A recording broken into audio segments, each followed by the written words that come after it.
thrilling ending to the last race at Silverstone. We do it all again this weekend for the 70th Anniversary Grand Prix at Silverstone.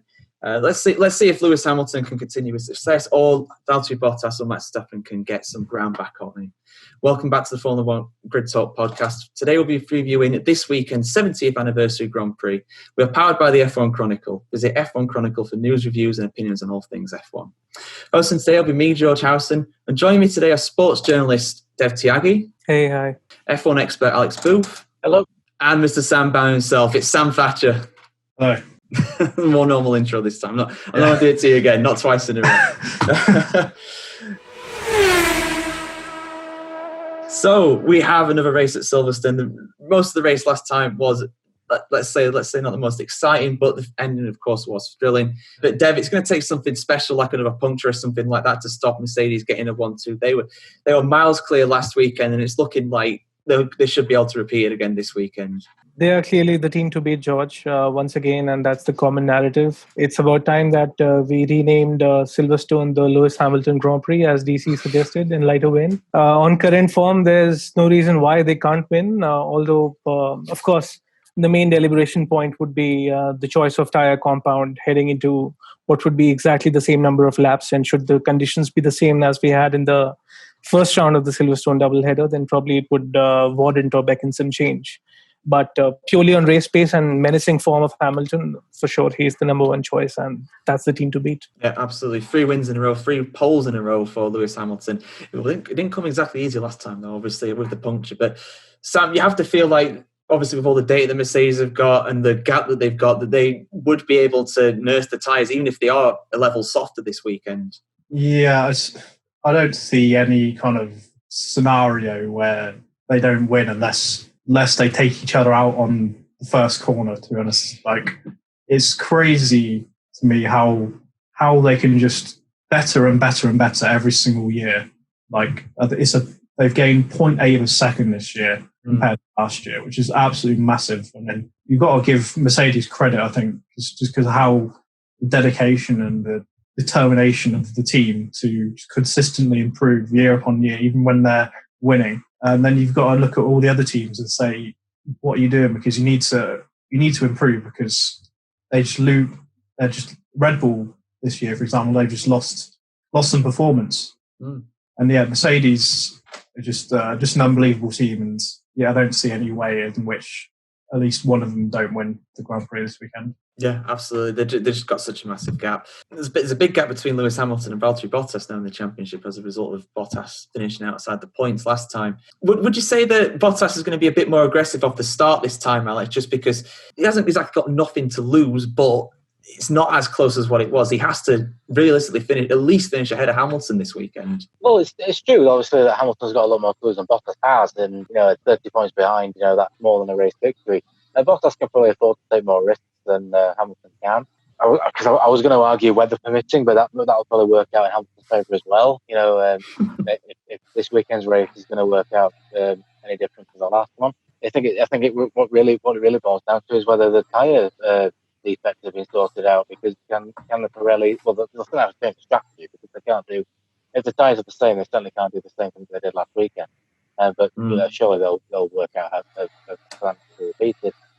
But yeah, assuming the track conditions are going to be very similar, then it's looking very handy for Lewis Hamilton. Yeah, just also there a forecast as well. It's meant to be very hot again on Friday, 30 degrees nearly on Saturday, and Sunday 25 degrees, no rain predicted. So it's looking like another dry weekend at the British Grand Prix. What's happening than it was this weekend, but yeah. What are you going to say, Sam? Sorry?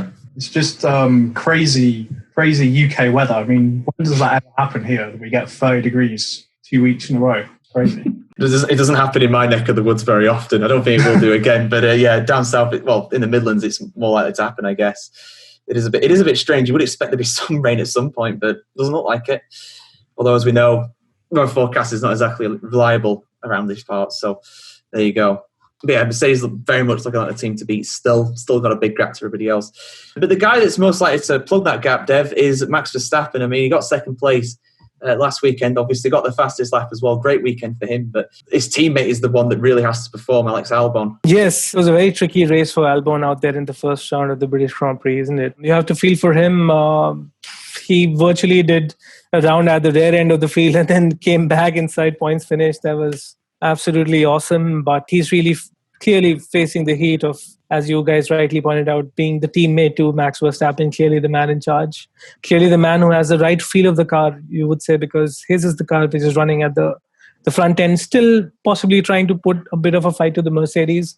If at all there is some margin of fight one can put in this dominant season so far. But I really think that the one thing that Max would want clearly is to at least have 1 or 2 race wins against his name this season. Who knows what might have happened had there been 1 or 2 laps remaining on this just concluded Grand Prix that would have fallen so beautifully into Max's favor. Just the kind of luck Albon would also want, but he's clearly struggling in the same way in the car. You could say the way Vettel is struggling in the other Ferrari, if not in the exact magnitude. But the pressure is clearly on Alex. Yeah, absolutely. Like we've said it many a time, he deserves more time, but we all know what Red Bull are like for demoting their drivers, for putting them under pressure. They are absolutely brutal. Worse than Ferrari even. That's really saying something. But yeah, Red Bull's still second in the Constructors' Championship, though. This is still a good year in that regard, but it's a massive gap to Mercedes. Mercedes almost having double the points of Red Bull after 4 rounds, which is really saying something. But yeah, so next up, McLaren, they're still in third in the championship. And Sam, it should be another good weekend for them. They could have possibly got more this weekend, obviously, definitely in Sainz's case, with the puncture. But they've got a very good chance of at least double points finish. Yeah, I mean, they did look pretty strong, didn't they, in the race? They didn't really look too strong in practice during the early part of the weekend, but it really seemed to me that they got quite a lot of data and really kind of learned about their car around this particular track well. And then in the race, what they're running in the points the whole time, 5th and 6th, looked to be a really good result. I'm really unlucky with Sainz at the end. But yeah, I think this weekend, hopefully they can repeat their performance from last weekend and go even better. I think Norris was definitely it was kind of difficult to say because Sainz was kind of backing Norris up into Ricciardo at one point during the race. And on the radio saying, Sainz needs to hurry up. So maybe that was a sign of maybe some, because I know they're really good friends, but that's something maybe look into. But I think they should easily be around that kind of 5th, 6th, 7th area again, maybe challenging the Ferraris, fighting with the Renaults and that. I think a double points finish is definitely on the cards unless another thing goes wrong for even one of their drivers. Yeah, they definitely got the pace for it, without a doubt, yeah. And Lando Norris obviously 4th in the championship at the moment, which is just insane to think about, really. Yeah. Now 4th place, Alex, overall so far in the Constructors' Ferrari. And I must admit, that flatters the pace of the car.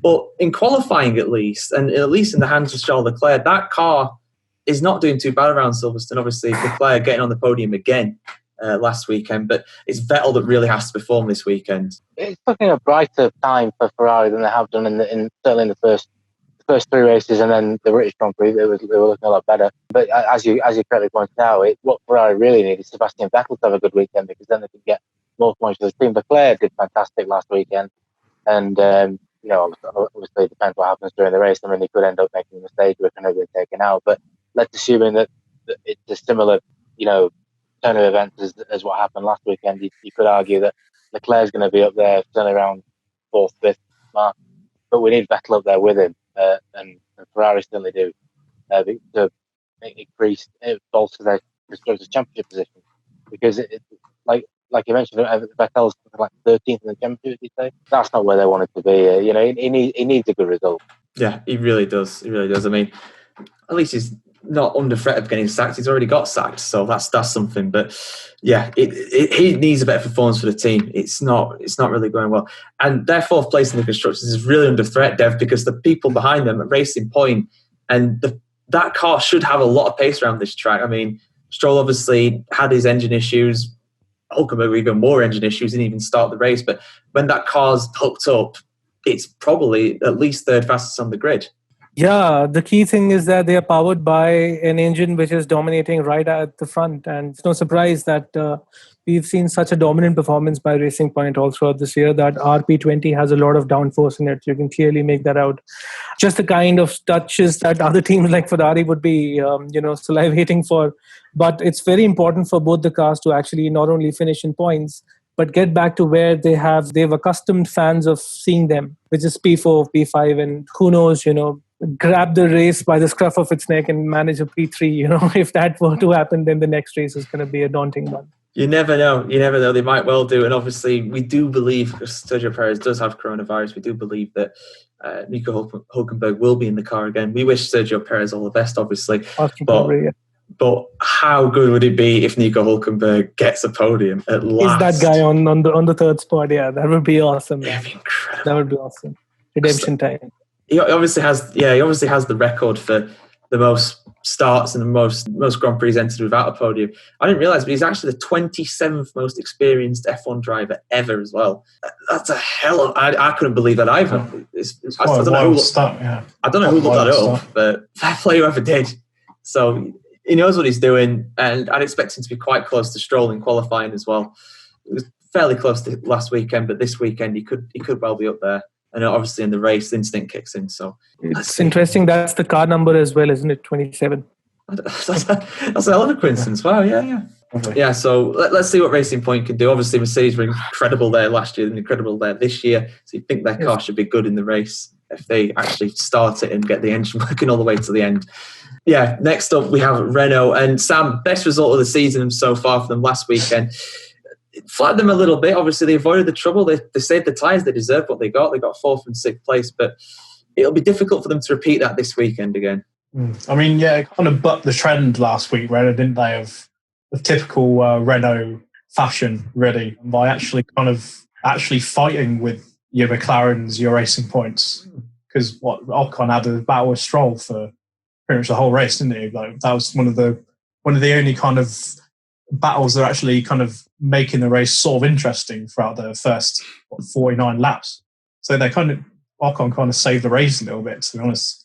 Last weekend, Renault, very good performance from him. Ricardo was one of the drivers of the day last weekend. So, yeah, good performance from them last weekend. This weekend, it's difficult to say whether they'll be fighting with McLarens and Racing Points again, or whether they'll be sort of cut adrift more with AlphaTauri and Ferrari. It's really difficult to say. It all depends what kind of Renault turns up. You never really know, do you? This is the only problem with Renault, is just they're so inconsistent. This is why they're not kind of fighting at the top, is down to their inconsistency. So it's difficult to say, but I'd say hopefully for their sake they can be where they were last weekend, but definitely kind of 4th, 5th, 6th best team, kind of it's interchanging around that kind of area, very tight, very interesting. But yeah, Renault, I think they should be fighting similar positions again this weekend, I'd say. Yeah, I agree. I mean, it's the same track, just a week later, so it shouldn't be a massive difference in that regard. But you are right, Sam. It's very close in that midfield battle. From McLaren in 3rd down to Renault in 6th, it's just 19 points in the Constructors' Championship. It's less than a win. It's not a lot at all. Yeah, it's like the most interesting kind of fight we've got going on at the moment is that kind of midfield area. Without it, would be screwed, really. Without it. Yeah, it's a very tight battle there. Just the lower edges of the points is the best place to be, really. It's where most of the action is, most of the overtaking. Now, another team that's trying to get into that battle, really, Alex, is AlphaTauri. And yeah, Gasly, fair play to him. He is doing his best to do that. He got 7th place last weekend.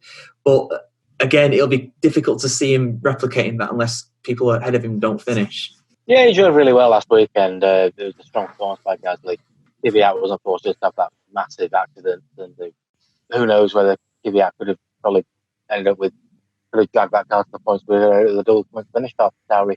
That could be what they're looking for potentially this weekend. They know that the car's got pace. It depends really on how circumstances turn out. But on the other hand, AlphaTauri in the pecking order, Renault did really well last weekend, as we just said. Ferrari are looking a little bit better. It seems like AlphaTauri, unless reliability comes into the situation, it's like the single-digit points, and the lower end of that is probably what they can hope for in terms of the bet, really. Yeah, they seem some way clear of the Alfa Romeos, the Haas, the Williams, but it's hard for them to really challenge the Renaults and the McLarens and the Racing Points. They're kind of in their own little just part of the performance like graph, you know what I mean, if in terms of F1 2020, the game. But they're just sort of there. They're better than the people below them, but they're quite a ways off the people ahead of them. But fair play to Gasly, he's doing an excellent job in that car. I'm sure in a way he doesn't want to get promoted to the Red Bull team if Alex Albon does get demoted, but we'll have to see what happens with all that. I really hope he does not get demoted. He does not deserve that. But yeah, so on to the back market teams now, Dev. I mean, Alfa Romeo, it's it's just going to be really difficult to see them doing much around here. The engine's not there, the car's not there. It's fallen to pieces during the race, and Raikkonen at this point is just getting frustrated, and who can blame him? Yeah, I mean, he's just really struggling for grip, isn't he? And it was a pretty forgettable run at Silverstone, which is very sad because it's the kind of track where it's exactly the track where he had actually 7 podium finishes in his checkered career. But I never imagined that he would be the car which would finish the at 17th. That was really surprising. But from where he stands, I think the first priority would be to finish the car in one full piece. Have all the 4 wheels in the place where they are, and not lose the front end or the rear end or something like that. But it's just been a season where the troubles are really amplified by the car struggling for downforce, grip, traction everywhere. Especially in a high-speed track like Silverstone, where you have less straights and you require more corner pace. They just don't seem to have the car, so there's nothing really nice in their favor. No, you need confidence around Silverstone. I mean, the speed of some of them corners is unbelievable. And if you're not 100% sure whether that car's going to make it through the corners, it's going to play on your mind, even for someone as experienced as Raikkonen. In terms of Giovinazzi, I mean, he did a decent job. He did the best he could, really, this weekend, just gone. But still, outside the points, just the 2 points for Alfa Romeo. But they are 8th in the Constructors' Championship. They are ahead of a few teams, but it's really difficult to see them getting much above that for the rest of this season. Next up, Sam, we have Haas, and they tried to repeat what they did at Hungary this last weekend in Silverstone, leaving a car out there, leaving Grosjean out there to try and hold the people up. And the car didn't look that slow, but the big problem for them is still just the pace. That Grosjean still finished down in 16th, and Magnussen, if he did finish, probably wouldn't have got much better than that. Yeah, they're kind of similar to Alfa, aren't they? As in they're really struggling with the Ferrari engine and struggling to really get anything going. I mean, the last 2 races they've tried some kind of, not bonkers, but just out of the box strategy calls. Hungary worked out for them pretty well, and they got a point. But last weekend it worked out for a little while. Grosjean was able to keep some McLarens and Renaults behind for quite a while, with some questionable defending, which we talked about before. But yeah, Haas again. They're going to be probably out in Q1. I think we all know who's going to be out in Q1 at the moment. It's going to be the 2 Haas's, the 2 Alphas, and one of the Williams boys, probably, with probably Latifi. So yeah, Haas, it's not looking great for them, and they're going to need to probably come up with some other kind of strategy call in the race. Maybe, I don't know, webcam fell off, I think there. Yeah, Haas, it's going to be another struggle for them to even kind of consider getting any points. Yes, it's dismal for them at the moment. It is, and it's hard to see them getting out of it because, like Alfa Romeo, they have the same problem, really. It's the engine. They're trying to compensate for it by trimming as much downforce off, but then you lose time in the corners. It's really fighting a losing battle, trying to deal with that Ferrari engine right now. Ferrari have improved, but Haas and Alfa Romeo do not have the budget. They do not have the resources. Frankly, they don't have the same level of drivers either, for the most part. So it's very tough for them. Any points that those teams score are very, very valuable.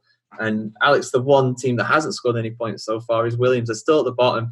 It was encouraging though at Silverstone. They were near the back, but they weren't the worst. They beat Raikkonen at least, and they were beating him before he had his front wing failure as well. So you never know. George Russell could get that fabled point at last, but it's still a big ask. Well, first I want to apologise for causing the webcam to come off. You've accidentally knocking my earphone wire. Really. Better stability than that Alfa Romeo. Don't worry about it. Yeah. Yes, I apologise for that. I should knock my headphone off then. It's not going well at the moment. Oh, it's all right, mate. Go on, Alex. Sorry. It's satisfying from Williams' point of view that they're not as far behind as they were last year, because I saw a stat when I was watching the qualifying that they were over a second slower than the next car, not just off like the top 10 of it. So let's say they were 19th and 20th, they were a second slower than 18th. And it's nice that they're not that far behind now, as you can see. I don't think they are the worst team. I think Alfa Romeo are probably the team that are really struggling at the moment. But it's the fact that it's still not quite there to get to the top 10, because from something like, I would say maybe even, because Racing Point are very quick, but I don't think their race pace has been absolutely outstanding all the way through. They did really well in qualifying and practice, but you saw in the last race with Stroll. I know there was probably a problem there, but in the second race in Austria, they weren't absolutely fantastic either. So it's like there's a gap from second down to, I'd say, ninth, eighth and ninth is very close, and then there's another sort of echelon even further back than that, and it's really, and because of that, Williams can't progress further than that, and it's really going to take either a race which is really affected by rain, or a race that is heavily affected by reliability, like the first race in Austria was, and Latifi was very close to getting a point there, and yeah, it's going to take quite a bit of luck for Williams to get a point, which I God forbid hope they do, but it's a lot to ask. It is a big ask, but you never know. They could pull get it with the tyres. Maybe they pull out of free stop strategy that works out well for them or something. It'll be sod's law that Russell doesn't get a point and Latifi does. No disrespect to Latifi, because I think he's doing okay, but Russell's due a point. He's got to be. We've said it loads, but it was no offense to Kubica, but it was such an injustice that it was him that got the point. Russell just absolutely wiped the floor of him. But that one race where it mattered, Kubica beat him. And it nearly happened in Austria in race 1 this year. Yeah. Doesn't seem to have the luck. He really doesn't. But yeah, hopefully Williams can pull something out. They got a good engine in the back of the car. That's one thing you definitely can say. They do have probably the best engine on the grid at the end of the day. So fair enough. So time. That's all the 10 teams. Time for the top 3. Our predictions. I'm gonna say the exact same 3 I did last time. And I was very nearly right with that until the last few laps. Hamilton, Bottas, Verstappen. I can't really see it changing, to be honest with you. Dev? I'm wondering if I'll get punched in the face for saying Raikkonen will score a point. That's my bold prediction. That's the bold prediction. What's your top 3 though? Valtteri from Lewis from Max. Sam?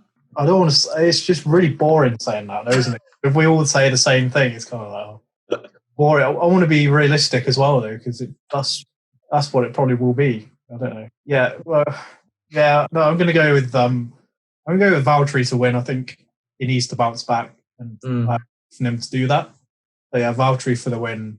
Lewis will either finish second or something really bad will happen to him. So yeah, I'd say Lewis second, and then third Max, definitely third Max, because he's clear of everyone else, but he's not clear. He doesn't have the pace to be flying them unless something crazy happens again. He's having an incredible season, I think. Just the pace that he's producing in that car, which is so unstable. Exactly. He's got so much skill to do that, doing what he's doing at the moment. Alex, what's your top 3? Yeah, I hate to say it, but I've got a funny feeling that because we've got 2 races at the same circuit, just a week apart, it's a bit like, obviously the first race in Austria was really good, the second race the week after wasn't as good, and I think, I expect the pecking order to be very much the same, unless, as I've already mentioned, the weather plays a part. So, Bottas could potentially come out firing because he's got a lot to prove, he's got a lot of ground to make up, but I can't see Hamilton getting beat by Bottas around Silverstone again. I say again, it never has been, but I can't see Hamilton losing out. I'm going to have to go with Hamilton, Bottas, and rather placidly, Verstappen again. I really wanted to put Hülkenberg as third. I really wanted to do it, but I just can't see, unless there's mechanical failure. I can't see Racing Point getting a podium unless something happens to the top 3. I just don't think it's going to happen. No, they are quick, but they're not that quick. They're quick over 1 lap, but they're not quick over a full race. Yeah. Bold prediction time though, and I'm gonna give Hülkenberg nearly a podium. I'm gonna match his best ever result. I'm gonna say he'll get 4th, but let's see what happens. Let's see what happens in this one. Dev, you've obviously gone for Kimi Raikkonen for the points. That is an extremely bold prediction, Sam. I like taking my chances, unlike Alfa Romeo. Sam, what's your bold prediction? I know I've already given my top 3, but can I go like... You can contradict your top 3. You can get your bets. It's fine. Can I give Alex Albon to get his first podium? I'd love to see that. I'd be very surprised to see that, though, I'll be honest. Yeah, that's my bold prediction. Alex, what's your bold call? Vettel to beat Leclerc and get a good result. No. That sounds so beautiful. That's hilarious. I'm not being sarcastic. I'm not being sarcastic. It sounds so beautiful. I'd like to see it. The fact that that's a bold prediction is crazy. It's immense, isn't it? Like, who would have thought that would have been a bold prediction? Oh my Alex God. is my hero for saying that, seriously. I mean it, man. Oh, let us know your bold predictions as well. Let us know in the live stream. We are, of course, coming out live. If you do want to see these shows before they get edited and everything, you want to see them live with all the mistakes and the camera falling down and everything. Don't edit that out. I'll be just... Sam's making the call. Your thing has got to go in before the preview started, though. That's got to go in somewhere. If Alex's camera flips going in. Yeah, I don't mind that. But yes, let us know your top 3 predictions as well. Tweet us at F1 Chronicle and comment on the live stream as well. We do go out live, so if you do want to see these shows before they go out, just like us on Facebook and we'll let you know when we're going out live. We'll be going out live again on Saturday after qualifying at about 4 o'clock BST, British Summer Time, I believe, something like that. Thank you, lads, for joining us today for the preview and the review of the last race. Could I just ask a question before all of us? Yeah, go for it. So Silverstone is such a legendary track, called the spiritual home of F1 racing. Mm-hmm. Do we have any particular moment, any favorite race, any of you guys would want to share? Starting with you, George. Oh, thanks. I'm trying to think now. There's some hell of 1980. Was it 1987 when Mansell beat PK? 87. Yeah. The in the Williams, yeah. Yeah, in the Williams. I'll do it in the Mansell accent. I broke the record 9 times on the way there.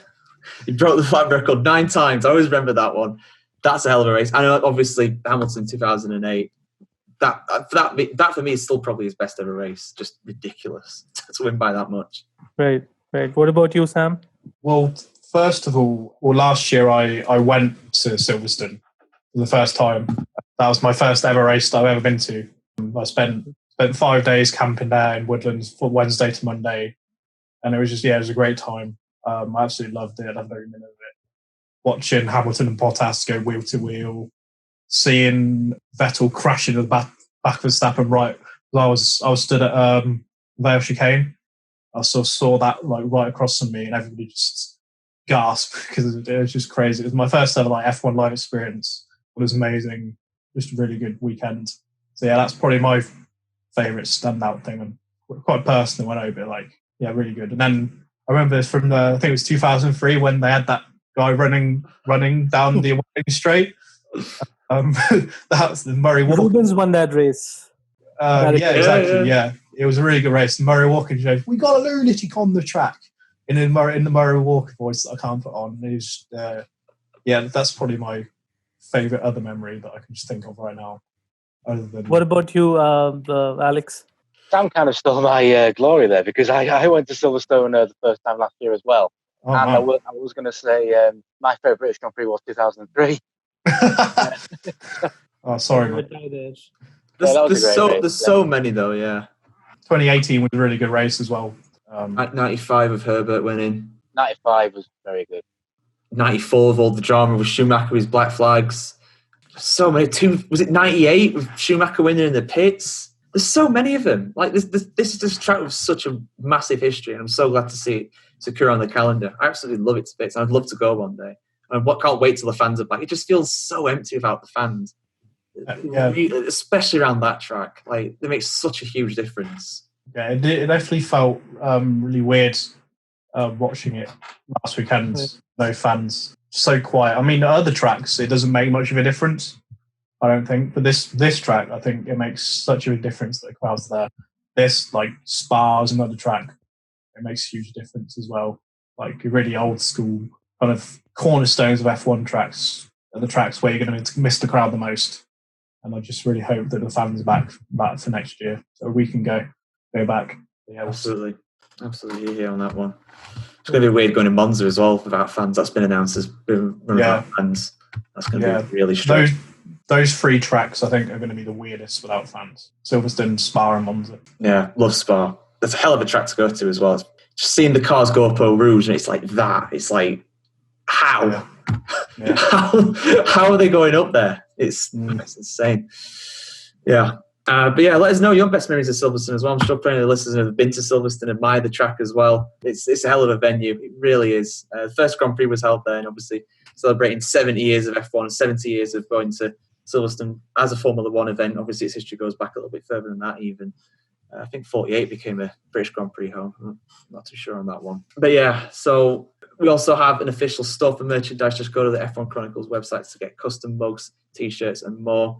We're broadcasting this show live on Facebook, like I've said many a time. Do like the F1 Chronicles Facebook page to get the shows live as they go out. We're also available on YouTube, Spotify, Google Podcasts, Apple Music, Omni Studio, and Pocket Cast. Just search for the F1 Grid Talk and all of those. I've got a big back catalogue of shows, over 40 episodes now. We've got Mario Sola interview with him and more documentary styles on like Essen Senna and Tiger and things like that. And yes, we'll be back on Saturday to analyse qualifying for the 70th anniversary GP at Silverstone. Thank you very much for watching and goodbye. See you later. Thank you.